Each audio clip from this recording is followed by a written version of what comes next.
बड़ी सुंदर सी प्रसंग आया, बड़े ध्यान से सुनेंगे एकाग्र होकर के।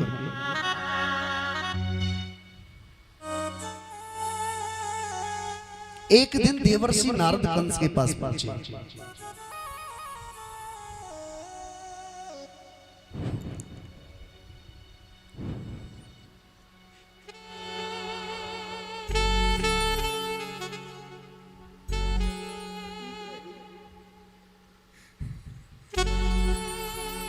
अब कथा में ध्यान रहे, अब शांति से।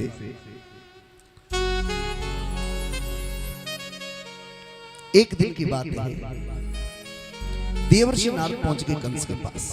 बड़े भाव से कथा को सुने हम। और नारद जी ने जाकर के कहा, कंस जो आकाशवाणी हुई थी कि तुझे कन्हैया मार देगा, अब उसके बारे में तूने क्या सोचा? कंस कहने लगा, नारद जी महाराज क्या बताऊं, मैं जिसको ही भेजता हूं ना वो वापस नहीं आता। मेरी समझ में नहीं आता कि आखिर मैं ऐसा क्या करूं, कुछ समझ में निर्णय नहीं ले पा रहा हूं। तो नारद जी कहने लगे, कंस मैं तुझे एक उपाय बता सकता हूं।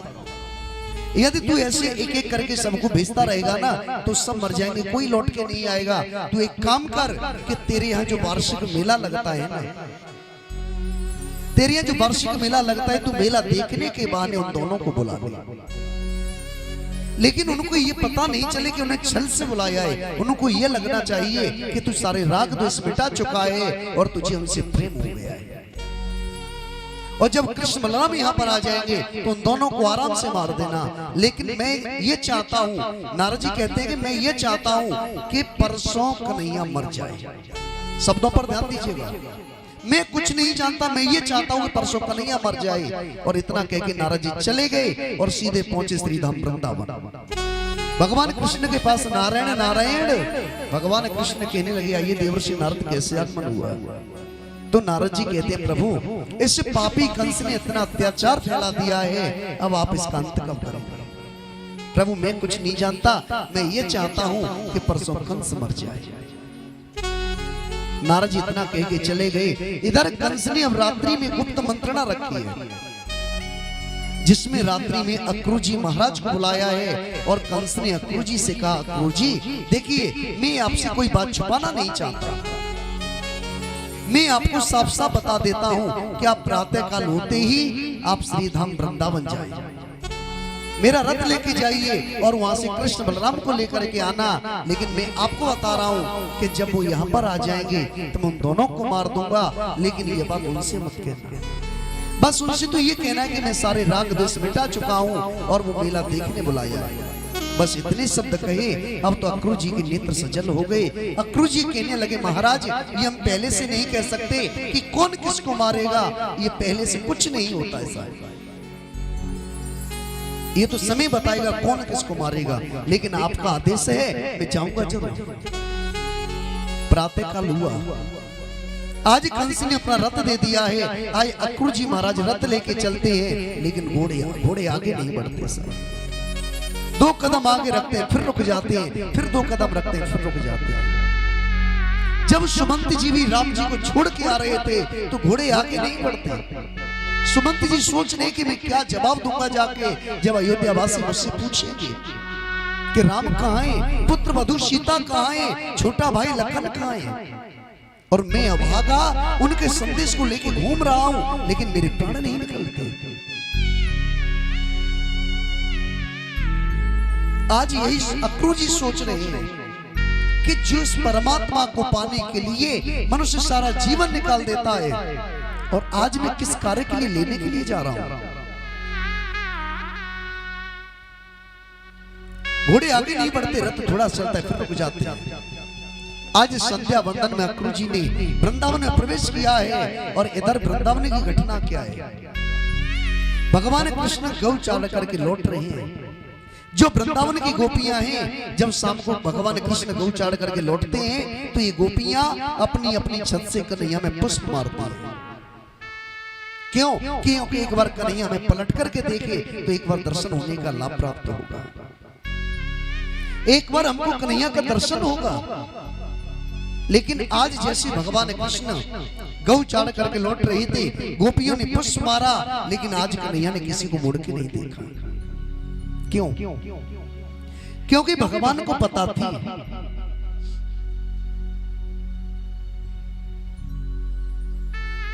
भगवान को पता थी कि मुझे इन वृंदावन वासियों को कल छोड़ के जाना है। कथा में ध्यान रखें आप जरा, मुझे कल इन वृंदावन वासियों को छोड़ के जाना है।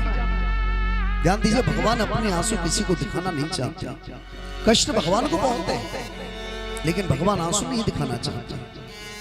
ये गोपियां सोच रही है कि कन्हैया रोजाना हमें पलट के देखता था, आज क्या हुआ, इसने आज हमें क्यों नहीं देखा। लेकिन जैसे कन्हैया ने अक्रूर जी को देखा है, आज कन्हैया अक्रूर जी के चरणों में गिर गए। कन्हैया अक्रूर जी के चरणों में गिरे और कहने लगे, काका मुझे मालूम है आप मुझे लेने आए हो, लेकिन इस बात को मेरी मैया से मत कह देना, क्योंकि यदि आपने ये बात मेरी मैया से अभी कह दिया ना, तो मेरी मैया रो रो करके बुरा हाल कर लेगी। जब हम सुबह चलेंगे तब मैं मैया को समझा दूंगा। कन्हैया चरणों में गिरे और याद रखिएगा, प्रयास कीजिए कि दुआ सबकी लेनी चाहिए, आशीर्वाद सबका लेना चाहिए। प्रयास ये कीजिए कि अपने से बड़ों को आशीर्वाद मिल ही सके, क्योंकि बड़ों के आशीर्वाद से ही मनुष्य आगे बढ़ता है। याद रखिएगा, हमारी आपकी कोई सामर्थ्य नहीं है, ये सिर्फ पूर्वजों के आशीर्वाद से ही आज जो भी हो रहा है, जो भी हम कर रहे हैं, जो भी करा रहे हैं, बस उनके आशीर्वाद से हो रहा है साहब। आज नंद बाबा को पता चला गया, नंद बाबा को पता चला कि अक्रूर जी आ गए। अब तो अक्रूर जी का स्वागत किया है, भोजन प्रसादी कराई, शयन किया है। लेकिन इधर इस रथ को देख करके ये बात ब्रज में फैल गई कि कन्हैया को लेने के लिए अक्रूर आया है।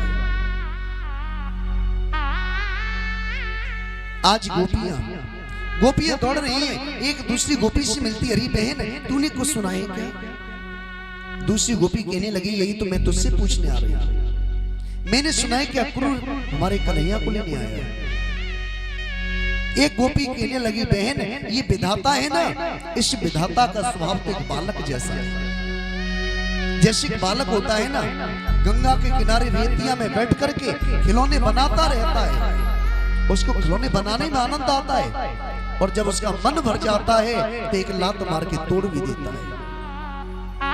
उसको बनाने में आनंद आता है, तोड़ने में भी आनंद आता है। ठीक इसी तरह विधाता ने भी हमको खिलौना समझ रखा है कि जब तक हमसे मन होता है, जब तक खेलता रहता है, जब मन भर जाता है बस उसी दिन छोड़ देता है। दूसरी गोपी कहने लगी, बहन इस विधाता को तो हमने देखा नहीं है, लेकिन जो अक्रूर आया है ना, इसका नाम अक्रूर नहीं, इसका नाम तो क्रूर होना चाहिए, क्योंकि विधाता को हमने नहीं देखा, लेकिन हमारे प्राणों को लेने के लिए अक्रूर आया है। आज गोपियां आपस में वार्तालाप कर रही हैं, इतनी में ग्वालवाल आ गया और गोपियां उस ग्वालवाल से कहने लगी, लाला तू कन्हैया से जाकर के बस इतना पूछ कि आखिर कन्हैया में छोड़ के जाना क्यों चाहता है? कि हमने उसे झूठी शिकायत की थी इसलिए, कि हमने उसे उखल से बंधवाया था इसलिए, या हमने उसे माखन चोरी में पकड़ लिया था इसलिए, या हमने थोड़ी से माखन के लिए अपने घर में नचाया था इसलिए, आखिर छोड़ के क्यों जाना चाहता है?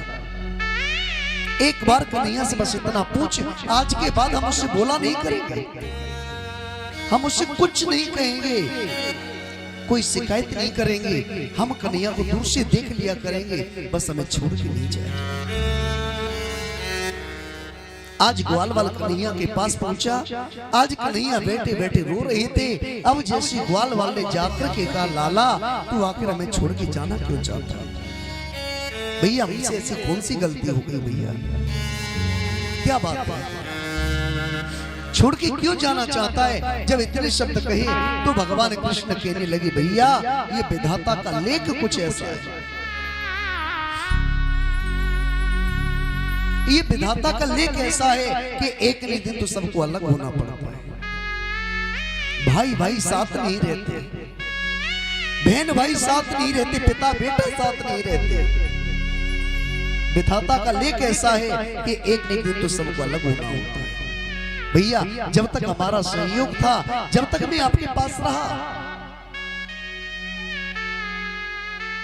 कि कर्मन से मिलवो भयो कर्मई तो बिछुड़ा।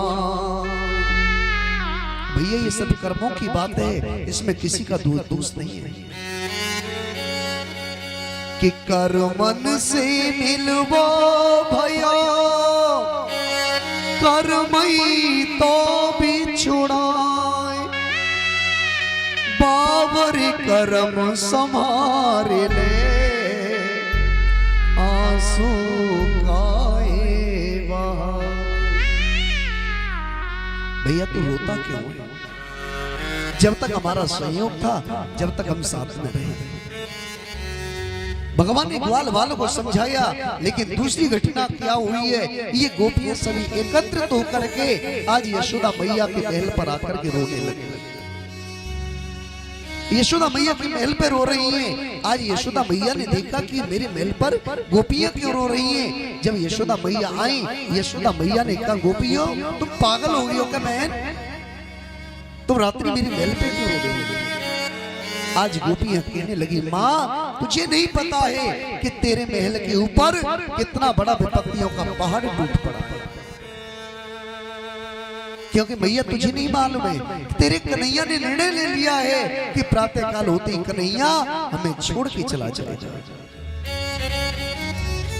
कि सजन सकारे जाएंगे नैना मरेंगे रो। मैया इसलिए हम विधाता से बस एक ही प्रार्थना कर रहे हैं, विधाता हम अंधकार में जीवित रह लेंगे, हमें प्रकाश की आवश्यकता नहीं है। हम अंधकार में जीवित रह लेंगे, प्रकाश नहीं चाहिए। क्योंकि यदि सूर्योदय हो गया तो हमारा कन्हैया हमें छोड़ के चला जाएगा। इसलिए हम तो विधाता से एक ही प्रार्थना कर रहे हैं, विधाता कि सजन सकारे जाएंगे नैना मरेंगे रो। विधि ना ऐसी रे न करी भोर कबो नहीं हो। ये विधाता प्रातः काल न हो, बस हम अंधकार में जीवित रहे। जब यशोदा मैया ने इतने शब्द सुने, यशोदा मैया कहने लगी, ऐसा कैसे हो सकता है कि मेरे कन्हैया ने इतना बड़ा निर्णय ले लिया और मुझे अभी तक पूछा नहीं? ऐसा नहीं हो सकता। भगवान कृष्ण भी बस यही सोच रहे हैं कि मैं सबको समझा सकता हूं, लेकिन मां को नहीं समझा सकता। याद रखिए, मां और बेटे का संबंध ऐसा होता है प्यारे, कि मां बेटे का है इस जग में बड़ा ही निर्मल नाता। 9 मास गर्भ में रखती उस मां को शीस झुकाता। भगवान सोच रहे मैं सबको समझा सकता हूं, लेकिन मैं मां को नहीं समझा सकता। और ध्यान रखिए, मां को कभी कोई समझा नहीं सकता प्यारे, क्योंकि मां के अंदर प्रेम होता है, वात्सल्य होता है, ममता होती है। मां जैसा प्रेम, मां जैसा स्नेह जीवन में कोई दे नहीं सकता सर। मां जितना प्रेम करती है उसको हम समझ नहीं पाते। बेटा परदेश में नौकरी कर रहा हो, बेटा परदेश में नौकरी कर रहा हो, उसे वहां से छुट्टी मिल जाए, और जब अपनी पत्नी को फोन करता है कि मुझे छुट्टी मिल गई है, मैं कल वापस आ रहा हूं, तेरे लिए क्या ले आऊं, पत्नी बता देगी कि वहां की जो प्रसिद्ध चीज हो वो ले आना। वही फोन जब अपने बेटे को करता है, बेटा मुझे छुट्टी मिल गई, क्या ले आऊं, बेटा भी कह देगा, पिताजी मेरे लिए खिलौने ले आना, गाड़ी ले आना, घोड़े ले आना। लेकिन जब वही फोन मां के कान पर पहुंचता है, जब वही फोन मां के कान पर पहुंचता है, बेटा कहता है, मां मुझे छुट्टी मिल गई है, मैं तेरे लिए क्या ले आऊं, तो मां का एक ही जवाब होता है, बेटा तू मेरे लिए कुछ मत लाना, बस तू ये बता दे कि तू आकर के क्या खाएगा, वो मैं बना के रख लूंगी। वो मां होती है, और उस मां को हम समझ नहीं पाते। भगवान कृष्ण सोच रहे मैं मां को कैसे समझाऊं। इतनी भी यशोदा मैया आई, और यशोदा मैया कहने लगे, अरे कन्हैया जी मैं कासुन नहीं हूं, तुम मुझे छोड़ के जाना चाहता है। भगवान कृष्ण कहने लगे, माँ एक बात बता, क्या तू मुझे राजा नहीं देखना चाहती? एक बार तो कह दिए यशोदा मैया ने, हाँ मुझे नहीं चाहिए राजा फाजा, बस तू मेरे पास बना रहे। याद रखिए, कोई भी माता पिता ये नहीं चाहते कि मेरी संतान हमारी आंखों से ओझल हो जाए। कोई भी माता पिता नहीं चाहता ऐसा, लेकिन समय का चक्र ऐसा है। भगवान कृष्ण कहने लगे, मां कि मैया पिछले जन्म की गति नहीं जाने को। अरे मैया पिछले जन्म की गति नहीं जाने को, मिलन बिछोड़ा होते पूर्व जन्म के यो। ये मिलना बिछड़ना ये सब पूर्व जन्म के संस्कारों पर भी निर्भर करता है साहब। आज से 2 वर्ष पहले हम आपको नहीं जानते थे, आप हमें नहीं जानते थे, लेकिन 2 वर्ष में अब ऐसा लगता है कि पता नहीं हमारा आपका संबंध। सच में ये परिवार, पांडे परिवार मुझे पुत्रवत प्रेम करते हैं। सच में जैसे अपने बेटे से प्रेम करते हैं ना, बस ऐसे मुझसे प्रेम करते हैं। इस परिवार की कितनी तारीफ की जाए उतनी तारीफ की ना उतनी कम है साहब। मुझे सच में ऐसा नहीं लगता कि मैं कहीं दूर जा रहा हूं, बिल्कुल ऐसा लगता है कि मैं अपने घर में बैठा हूं, अपने घर में कथा कर रहा हूं। गौशाला है, इसको मैं अपना ही समझता हूं। बिल्कुल गोपाष्टमी पे भी आना, सारे कार्य अपना करना, बिल्कुल घर की तरह साहब। मैंने आज तक अपने परिवार में भाइयों से जो भी कह दिया ना, इन्होंने कभी आज तक ये नहीं कहा कि नहीं महाराज जी ये नहीं हो सकता, क्योंकि ये प्रेम एक पुत्रवत प्रेम है। जैसे बेटे के लिए किसी चीज की मना नहीं की जाती है ना, बस मैं तो बिहारी जी से बस प्रार्थना करता हूँ, बिहारी जी ऐसे परिवारों को बस हमेशा ऐसे ही आगे बढ़ाते रहना, बस हमेशा ऐसे बढ़ाना जिससे धर्म के कार्य बस ऐसे ही कराते रहे और इनका धर्म के प्रति बस ऐसे रुझान बना रहे। बस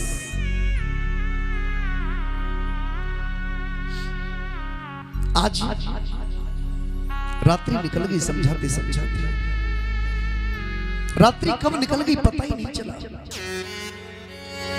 प्रातः 3 बजे, प्रातः काल 3 बजे भगवान कृष्ण लेट गई, नींद लग गई। यशोदा मैया सर पर हाथ सहला रही है, कभी मस्तक को चूमती है, कभी बालों को सहलाती है, सोच रही है कल से मैं किसको बेटा कहूंगी, कल से किसको आवाज लगा के बुलाऊंगा।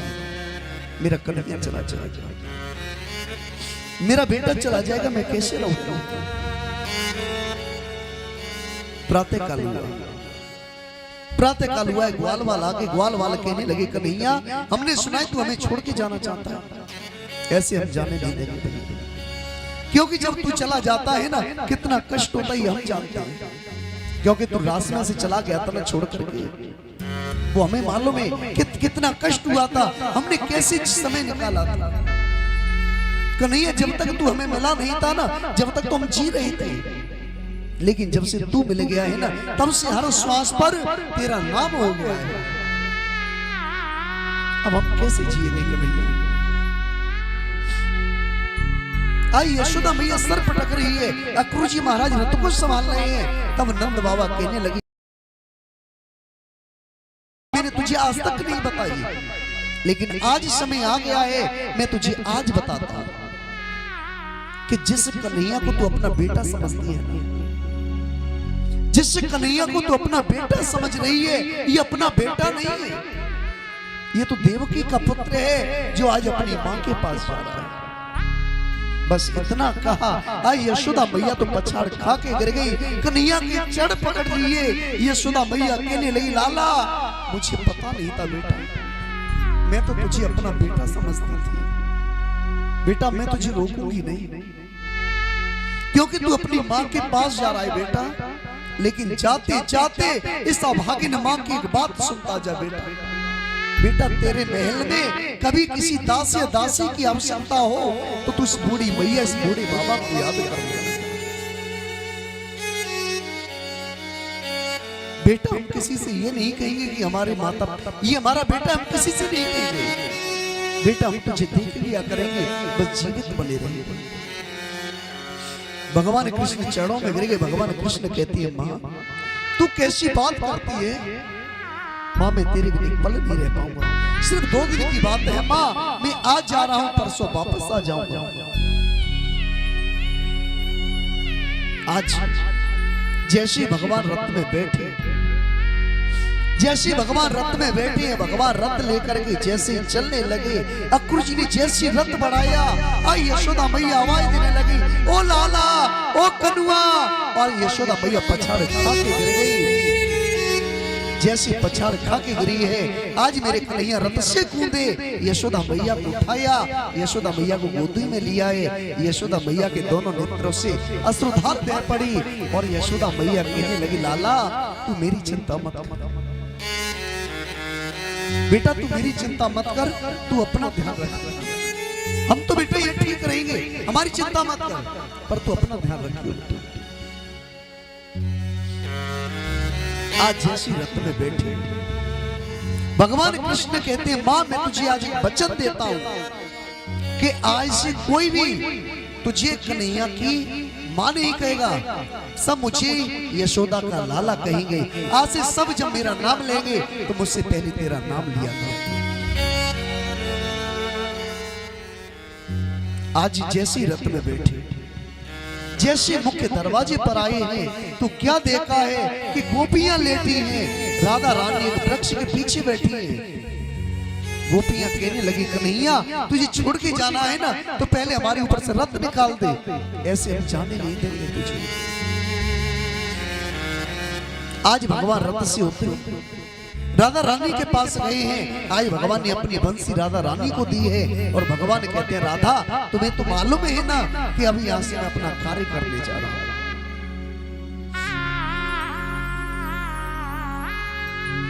भगवान कहते हैं, राधा तुम्हें मालूम है ना अपना कार्य कर रहा हूं मैं, 2 दिन की बात है बस। भगवान ने जब राधा रानी को आज समझाया, आज राधा रानी गोपियों से कहती है, बहन कोई बात नहीं है, 2 दिन की बात है, और इनकी खुशी में तो हमारी खुशी है। और यही होना चाहिए साहब, जिसमें भगवान की राजी है बस वही होना चाहिए। जैसे भगवान रखे वैसे भी रहना चाहिए, उनकी खुशी में खुशी, वो जैसे रखे वैसे रहो। ये नहीं कि भगवान ने हमें क्या दिया, भगवान हमें बड़े दुख दे रहे हैं। भगवान जो करते हैं ना, जो करते हैं वो बिल्कुल सही करते हैं। आज राधा रानी गोपियों को समझा रही है। आज जैसी राधा रानी ने गोपियों को समझाया, गोपियां हट गई साइड से, आई भगवान रथ लेकर के चल गए कि कृष्ण का रथ गमन मथुरा की ओर होने लगा, धरती का सीना फट गया, आसमां रोने लगा।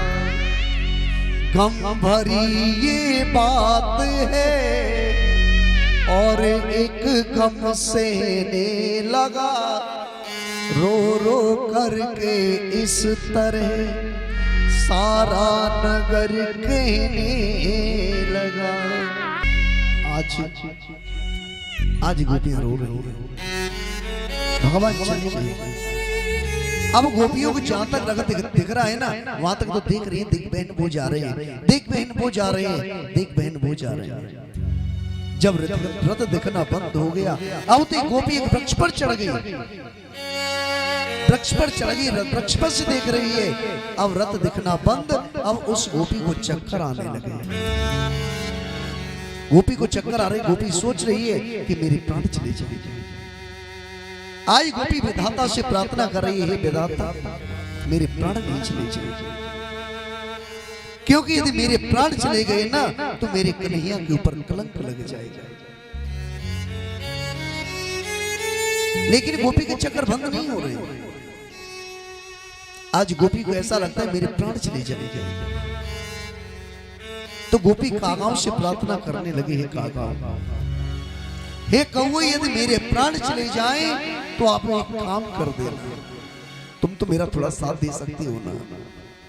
तुम थोड़ी मेरी बात मान जाना, एक काम कर देना कि यदि मेरे प्राण निकल जाए तो मेरे पूरे शरीर को खा लेना, मुझे चिंता नहीं है। कि कागा सब तन खइयो, चुनी चुनी खइयो कि कागा सब तन खइयो, चुनी चुनी खइयो मास, पर दोने नाम दिखइयो, मोई श्याम मिलन की आस।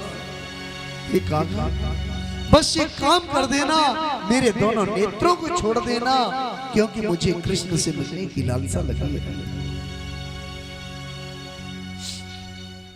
आज गोपियां रो रही हैं, भगवान रथ लेकर के चले गए।